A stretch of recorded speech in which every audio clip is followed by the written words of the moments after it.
گوجری زبان میں اپڈیٹ سنیے۔ ایک پاس ہے دنیا بھر میں تشدد کا متاثرین کی حمایت کو عالمی تہاڑو منائے جا رہے ہے، لیکن دوجے پاس بھارتی دہشت گرد فوج مقبوضہ ریاست جموں کشمیر میں نہایت آزادی پسند عوام پر تشدد نہ ریاستی پالیسی کے طور پر استعمال کر رہی ہے۔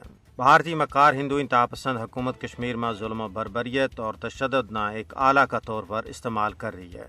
بھارت مقبوضہ ریاست جموں کشمیر میں اپنا غیر قانونی قبضہ نہ طول دینے واسطے بڑا پیمانہ پر جسمانی، ذہنی اور نفسیاتی تشدد نہ استعمال کر رہے ہوئے۔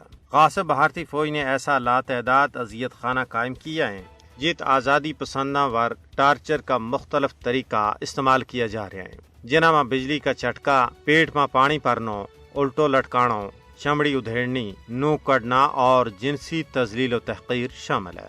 بھارتی فوج کی اس درندگی اور بربریت کی وجہ نال کئی حریت پسند کشمیری قیدی اپنوں ذہنی توازن کھو بیٹھا ہے۔ کئی سارا اپنی اکھاں کی لو جیسی نعمتوں محروم ہو گیا ہے، ہزاراں پوری زندگی واسطے ناکارہ ہو گیا ہے۔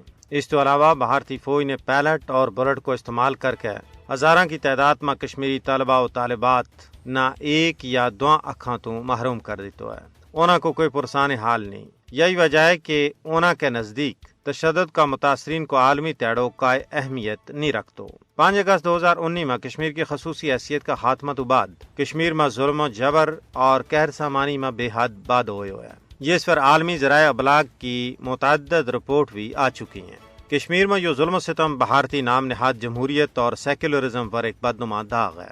بھارتی حکومت یہ ظلم و جبر اس واسطے کر رہی ہے تاکہ آزادی پسندانہ ڈرا کے اپنا مشن تو پیچھے ہٹایا جا سکے، لیکن یہ غاصباں کی پول ہے۔ ظلم و جبر نال آزادی کی تحریک دبتی نہیں، بلکہ انہاں میں مزید جوش و جذبہ پیدا ہوا ہے، جس کو عملی ثبوت مقبوضہ ریاست جموں کشمیر میں دیکھو جا سکے۔